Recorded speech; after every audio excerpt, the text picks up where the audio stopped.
Predators retreat when they sense human presence in any territory. Part 1. The emergency sirens wailed through the council chambers for the third time that week. Commander watched the holographic display with growing dread as another red marker blinked out of existence. That was Caldera Station, home to 40,000 souls, gone in less than an hour. The creatures had no proper name at first. The survivors called them different things in different languages, but eventually everyone settled on. They came through tears in space itself, rips in reality that opened without warning. The creatures that emerged were like nothing the galaxy had ever seen. They shifted and changed shape constantly, never quite solid, never quite there. Weapons passed through them. Shields meant nothing. They fed on living energy, draining entire populations until nothing remained but dried husks. Doctor, the council's chief, stood beside with 4 of his 6 arms crossed in distress. His species had survived 3 extinction-level events in their long history, but even he looked frightened. 17 worlds in 3 weeks, he said quietly. If this continues, we'll lose the outer rim entirely within 2 months, the inner systems within 6. Nodded grimly. She'd run the numbers herself. They were spreading faster than anyone could evacuate. Every defense the council tried had failed. Kinetic weapons, energy shields, biological countermeasures, even prototype quantum disruptors. Nothing worked. The creatures simply phased through everything and kept hunting. The council chamber filled with representatives from across known space, recognized most of them. The tall, crystalline architects who'd built half the galaxy's infrastructure, the small, furry who handled most interstellar trade, the aquatic in their water-filled environment suits, and dozens of others, all frightened, all desperate. Ambassador from the human delegation arrived late, as usual. Humans were relatively new to galactic politics, having only achieved faster-than-light travel 200 years ago. They were small in number, controlling only a handful of systems, and most council members barely noticed them, but had a reputation for seeing patterns others missed. He'd been a data analyst before becoming a diplomat, and he approached problems differently than most species. The council arbiter, an ancient architect named, called the session to order. Her voice resonated through the chamber like struck glass. "We face extinction," she said simply. "All proposals are welcome." The suggestions came quickly. Sector-wide evacuations, collapsing spatial regions to trap the, deploying forbidden weapons from the last Great War, even abandoning the outer rim entirely and fortifying the core worlds. Ambassador listened to it all, his flickering with information. Noticed him frowning, his fingers moving rapidly across the screen. Finally stood, "I have an observation." The chamber quieted. Most representatives looked annoyed that a human had interrupted, but gestured for him to continue. "They have attacked 17 worlds," said, "but they've avoided 32 systems entirely. At first I thought it was random, but there's a pattern." He sent data to the central display. Star systems appeared in blue and red. The red ones had been attacked. The blue ones had been bypassed. "Every blue system has something in common," continued. "Human presence, mining outposts, research stations, trade vessels, even a few derelict ships from early exploration missions. The go around them." "Coincidence," said General of the militant caste. "Your species barely controls 5 systems. Of course you haven't been hit. You're statistically insignificant." His jaw tightened, but he kept his voice level. 3 days ago, a pack was hunting through the system. They'd already killed 2 orbital platforms. Then they encountered the merchant ship Lucky Dragon, a human vessel carrying grain. They retreated. The ship's captain didn't even realize they were there until she saw the sensor logs later. "That proves nothing," growled. "Then let's test it," said. "Send a human crew to Prime. It's under siege right now. If the humans drive back we know it's real. If they fail, you've only lost a few volunteers." The chamber erupted in argument.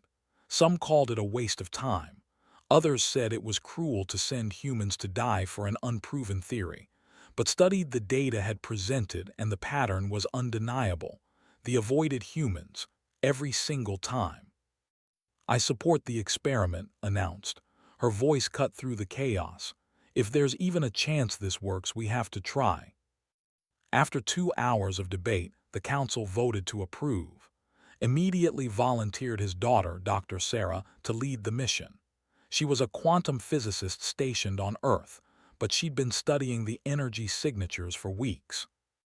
Within a day, Sarah and her team were aboard the corvette Tenacity, heading for Prime at maximum speed. The crew was small, just 12 humans total. Engineers, scientists, a pilot, and 2 security officers. None of them were soldiers. They had a few basic weapons, but everyone knew those were useless against the... Sarah spent the journey analyzing data, trying to understand why the creatures might avoid humans. She found nothing special in human biology, nothing unique in their technology. They were average in almost every measurable way. Moderate strength, moderate intelligence, moderate.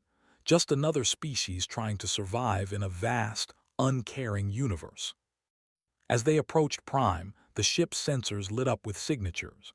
Dozens of them circled the planet like sharks, feeding on the dying civilization below. The crew watched in horror as the creatures phased through the planet's shields and descended to the surface. "We're never going to make it," whispered Lieutenant, one of the security officers. "There's too many." But as the Tenacity entered orbit, something impossible happened. The stopped feeding. As one, they turned toward the human ship. For a long moment, nothing moved.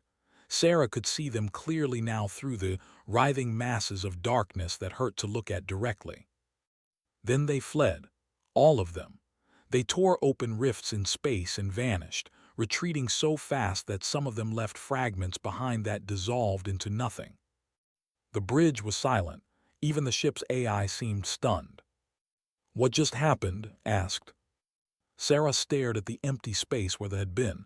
Her hands were shaking. "They ran from us. They're afraid." Down on Prime, the survivors emerged from their shelters cautiously. The attack had stopped as suddenly as it began. They couldn't understand why. The Council observers in orbit couldn't understand either, but the data was clear. The moment humans arrived, they retreated. Ambassador received the report an hour later. He stood in the council chambers with tears running down his face, not from relief, but from the terrible realization of what this meant. Humanity had just become the galaxy's only weapon against extinction, and no one, not even the humans themselves, knew why. Within a week, the Council mobilized humanity as dimensional anchors. Every threatened world received a small human contingent. Mining crews, scientists, families, anyone willing to relocate. The Council paid them well and promised them land and resources. Most humans volunteered eagerly, seeing it as a chance to help and to establish new colonies. It worked perfectly. Wherever humans went, they would not follow. Worlds that had been under siege for weeks suddenly found themselves safe. The invasion didn't stop entirely, but it slowed dramatically. The creatures could only attack systems without human presence, and there were fewer of those every day. But Sarah couldn't celebrate. She sat in her laboratory aboard station, surrounded by data she didn't understand. They weren't just avoiding humans. They were fleeing from them with what looked like terror. Predators didn't run from prey unless they'd learned to fear something worse. She pulled up every record she could access, searching through millions of years of galactic history. Most species had records going back only a few thousand years, but some of the elder races had fragmentary data from the deep past. That's when she found the first reference to the Devourers. 3 million years ago, another species had emerged from dimensional rifts. They'd consumed 90% of all sentient life in the galaxy before vanishing mysteriously. The ancient records were unclear about what happened to them. They simply stopped appearing one day and the rifts closed. Sarah dug deeper, requesting access to classified archaeological sites. The council granted her request reluctantly. What she found in those ancient ruins made her blood run cold. The Devourers hadn't vanished, they'd been hunted. Part 2. Sarah stood in the ruins of a city that had been dead for 3 million years. The archaeological team had set up lights throughout the structure, but shadows still clung to the walls like living things. The civilization that built this place had no name anymore. Their language was lost, their people extinct, but their final messages remained, carved into stone that had survived when everything else turned to dust. Doctor translated the symbols while Sarah recorded everything. His species had studied ancient languages and even he struggled with the archaic script. They called them the Inheritors, said slowly, his translator struggling with concepts that had no modern equivalent. Beings who existed across multiple dimensions simultaneously. They hunted the Devourers through every layer of reality until none remained. Sarah touched the carved wall. The stone felt cold under her fingers. The images showed creatures that were hard to interpret. Beings of light and shadow, forms that seemed to exist in more than 3 dimensions, and everywhere the Devourers fleeing before them. What happened to the Inheritors? Sarah asked. Gestured to another section of wall. The text says they vanished after the last Devourer died. The survivors called it the Great Mercy. The Inheritors could have ruled the galaxy forever, but they chose to disappear instead. Sarah photographed everything and sent the data back to her lab. Over the next week, she visited 4 more archaeological sites, all telling the same story. The Inheritors had been the galaxy's saviors and its greatest terror. They'd stopped the Devourers, but they'd been so powerful that even thinking about them filled ancient civilizations with dread. Back on station, Sarah ran comparison analyses late into the night. She measured quantum signatures, neural patterns, dimensional resonance frequencies. The human volunteers stationed throughout the system had agreed to let her scan them, curious about why they feared their species. The results appeared on her screen just after midnight. Sarah stared at them for a long time, hoping she'd made a mistake. She ran the analysis again, then a third time. The answer didn't change. Humans emitted the same quantum resonance as the Inheritors. The signature was weaker, like an echo of something that had once been much stronger, but it was unmistakably the same pattern. Sarah's hands shook as she wrote her report. She knew what this meant, even if she didn't want to believe it. Humanity wasn't just similar to the Inheritors. Humanity was what the Inheritors had become. She presented her findings to the council 3 days later. The chamber was packed. Every major species had sent representatives. Ambassador sat in the front row, his face unreadable. Sarah explained everything as clearly as she could. The ancient ruins, the quantum signatures, the matching patterns. She showed them images of the Inheritor carvings and overlaid them with human neural scans. The resonance frequencies aligned perfectly. Humans carry the same dimensional signature as the beings who hunted the Devourers to extinction 3 million years ago, Sarah concluded. The consent's this. That's why they run. The chamber exploded into chaos. Some representatives celebrated, calling humans saviors. Others looked horrified, seeing humanity as sleeping monsters who might awaken. The humans themselves sat in stunned silence. General stood, his 4 eyes blazing. If humans are the Inheritors, why don't they remember? Why are they so weak? Sarah had been expecting that question. I think the Inheritors chose to diminish themselves. Human evolutionary records only go back a few thousand years for our civilization, but our genetic code is much older. There are sections of human DNA that don't match any evolutionary pattern.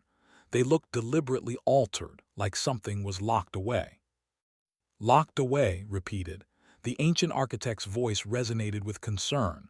Or sealed, a safeguard perhaps. Ambassador finally spoke. My daughter's research suggests we're an echo of something greater, but we're still human. We're still mortal. We're not dimensional predators." "Not yet," said Darkly. "But what happens when that echo becomes stronger? What happens when humans remember what they were?" The debate raged for hours. Some council members wanted to quarantine humanity, restrict their movements, maybe even exile them from galactic space. Others argued that humans were the only defense against thee and should be protected at all costs. Sarah left the chambers feeling sick. She discovered the truth, but that truth had turned humanity into objects of fear. Some species looked at humans now and saw saviors. Others saw ticking time bombs. Over the following weeks, something disturbing began to happen. The stopped retreating quite so far. They began testing the boundaries, getting closer to human positions before withdrawing. It was like they were trying to determine something, measuring the strength of the echo Sarah had detected. Then the attacks started, not on humans directly, but on the ships transporting them. 3 vessels were ambushed between systems. They struck fast and retreated immediately, but not before killing dozens of humans. It was targeted, strategic. The creatures were trying to eliminate the threat before it grew stronger. The Council reinforced every human transport with military escorts, but the attacks continued. They were adapting, becoming bolder. Sarah realized with growing horror that they were preparing for something larger. Her worst fears were confirmed when deep space sensors detected a massive rift opening in the Carina Nebula. It was enormous, larger than any previously recorded. Something was coming through, and the energy signature was different from regular. It was older, stronger, filled with a malevolence that made the sensors glitch. What emerged made Sarah understand true terror. The creature was immense, easily the size of a small moon. It had the same shifting, uncertain form as but there was an intelligence behind its movements, an awareness. Where they were like animals hunting instinctively, this thing was calculating, ancient, and very, very angry. Doctor identified it from the archaeological records. "A devourer," he whispered. "A survivor. It must have been in dimensional stasis all this time." The Devourer Queen, as they started calling her, didn't attack immediately. She hung in space, scanning, searching. Sarah watched through long-range sensors as the creature's attention swept across the galaxy. When that attention touched systems with human presence, it paused, lingered, considered. Then the Queen did something unexpected. She ran. Not just a strategic retreat but blind, panicked flight. She tore through space at impossible speeds, creating dimensional rifts in her wake, fleeing from systems where humans lived. The Queen remembered the inheritors. She remembered what they'd done to her species, and she recognized the echo of that terrible power in humanity. But her fear made her dangerous. She began rallying calling them from across the galaxy. Thousands responded, gathering in empty space beyond the rim. Sarah watched the swarm grow through long-range sensors and knew what was coming. The Queen was preparing for war. Not a hunting expedition, but an extinction strike. She would wipe out humanity before they could awaken fully, before they could remember what they'd been. It was survival instinct, the same instinct that had kept her alive for 3 million years. "How long until the attack?" asked Commander. Sarah checked her calculations. 3 days, maybe 4. They're gathering everything they have. The Council began evacuating human populations to fortified core worlds, but there wasn't enough time. Millions of humans were scattered across the galaxy, and they knew where every single one of them lived. Ambassador stood before the Council one final time. "You wanted to know what happens when humans remember what they were. I think we're about to find out." Part 3. Lieutenant had never wanted to be special. He'd grown up on Mars, joined the Colonial Defense Force because it paid well, and volunteered for dimensional anchor duty because his girlfriend thought it sounded romantic. Now he stood on a refugee transport convoy between systems, watching sensors light up with thousands of incoming signatures. The escort ships opened fire immediately, but their weapons did nothing. The phased through the energy blasts and kept coming. Families screamed in the cargo holds. Children cried, gripped his useless rifle and waited to die. Then something inside him shifted. He couldn't explain it later, couldn't put it into words that made sense. But for just a moment, he saw the differently. Not as creatures made of matter and energy, but as probability patterns. Threads of possibility woven through dimensional space. They weren't solid things. They were more like ideas that had learned to hunt. Reached out, not with his hands but with something deeper. He thought at the patterns, pushed at them, and they unraveled. 30 simply ceased to exist, their probability threads dispersed across dimensions where they couldn't reform. The effort dropped to his knees, his nose bled, his head felt like it was splitting apart, but the convoy was safe. Reports started flooding in from across the galaxy. Humans in crisis situations were spontaneously developing abilities. A research scientist on station suddenly sensed a dimensional rift opening behind her and sealed it shut with a thought. A mining crew trapped by found that the creatures couldn't approach within 100 meters of them, blocked by something invisible. A ship's engineer looked at a damaged FTL drive and somehow knew exactly how to manipulate dimensional space to fix it. Sarah collected every report, every scan, every data point. The pattern was clear. Stress and danger were triggering something dormant in human genetics. The safeguards the inheritors had placed on themselves were failing. Or maybe they were activating, responding to a threat that required their old power. Not all humans developed abilities. Maybe 1 in 10,000 showed any signs. But in a species of billions, that was still hundreds of thousands of people suddenly capable of affecting reality in ways that shouldn't be possible. The galaxy watched with mixed terror and hope as humanity began to awaken. The Council convened emergency sessions daily, trying to decide what to do. Some representatives demanded that all humans with abilities be detained and studied. Others insisted humanity be given full military authority to fight The debates grew heated, sometimes violent. Ambassador addressed the council on the second day. My daughter discovered something else in the ancient records, something she hasn't reported yet because she wanted to verify it first. Sarah stepped forward, looking exhausted. She'd barely slept in weeks. The inheritors didn't just disappear. They chose to diminish themselves because they'd become what they hunted. They were apex predators with no equal, no purpose beyond consuming and growing stronger. They realized they would destroy everything eventually, so they locked away their power and became mortal. She activated a holographic display showing human genetic code. These sections here, the ones that don't match any evolutionary pattern, they're not locks, they're choices. Every human carries the potential to be what the inheritors were, but also the choice not to be. It's built into our DNA, the ability to say no to godhood. Listened carefully, her crystalline form refracting the light in complex patterns. And what happens when the Devourer Queen attacks? Will humans choose to remain mortal, or will they become what they were? Sarah had no answer. None of them did. The attack came on the 4th day, exactly as predicted. The Devourer Queen led a swarm of 10,000 against the core worlds. They came through dimensional rifts simultaneously, striking at every human population center at once. It was coordinated, strategic, and absolutely merciless. Commanded the defense fleet, but she knew her ships were useless. The Council species fought bravely, but their weapons couldn't touch the entire orbital platforms were consumed in minutes. The death toll climbed into the millions within the first hour. Then humanity responded, not with ships or weapons, but with presence. The humans who had developed abilities felt the crisis like a call in their blood. From across the galaxy, they answered. They didn't gather physically. They didn't need to. They simply existed fully, completely, allowing themselves to remember what they'd chosen to forget.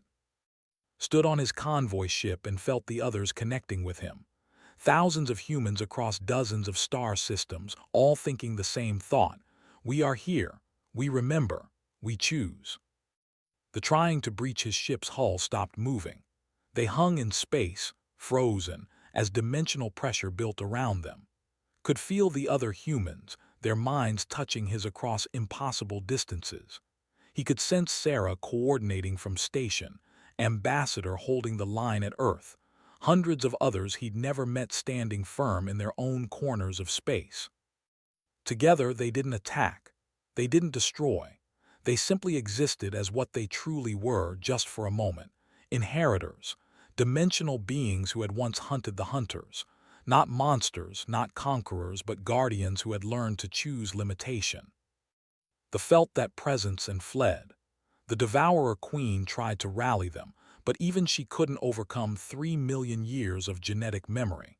Her species had been hunted by the inheritors across every dimension, through every layer of reality, until only she remained.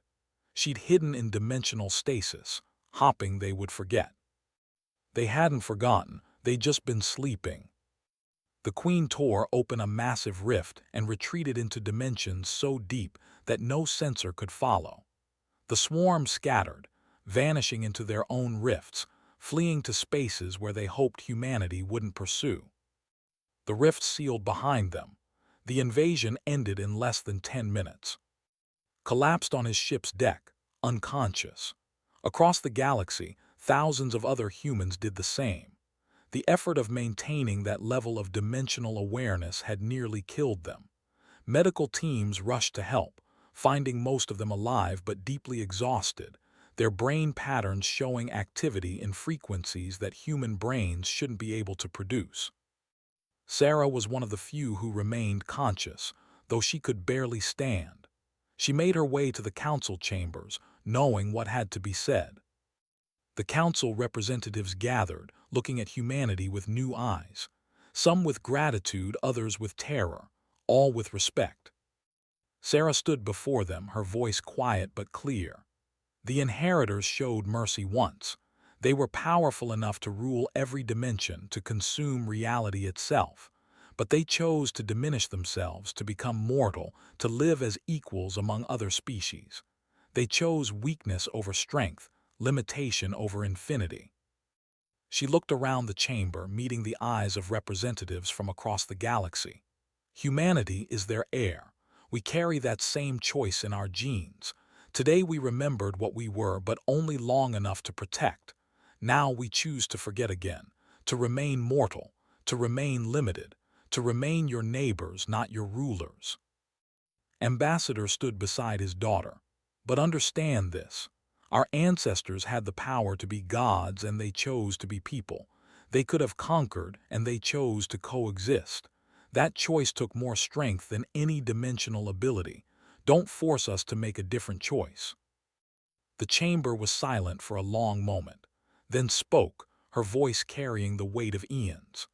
The galaxy will remember what we learned today. Humanity is not our saviors.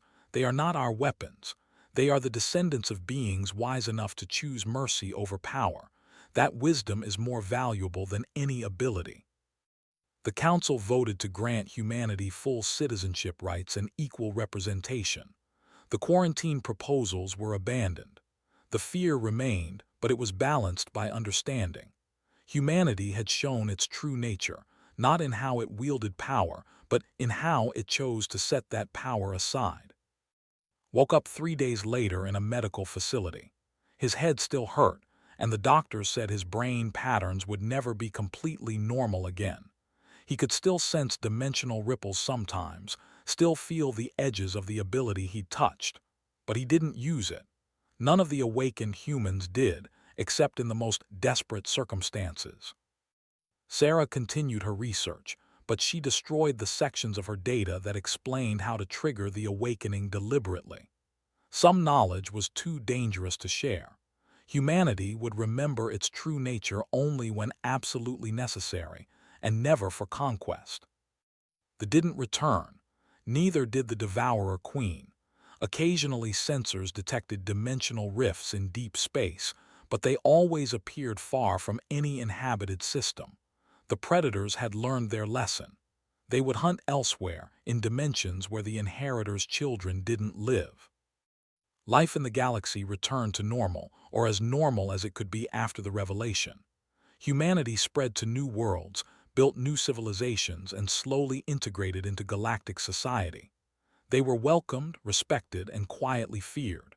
That fear was healthy, they decided. It reminded everyone, including humanity itself, of the power that slept in human genes. Returned to his convoy duties. Sarah published papers on dimensional physics. Ambassador retired and wrote a book about the invasion.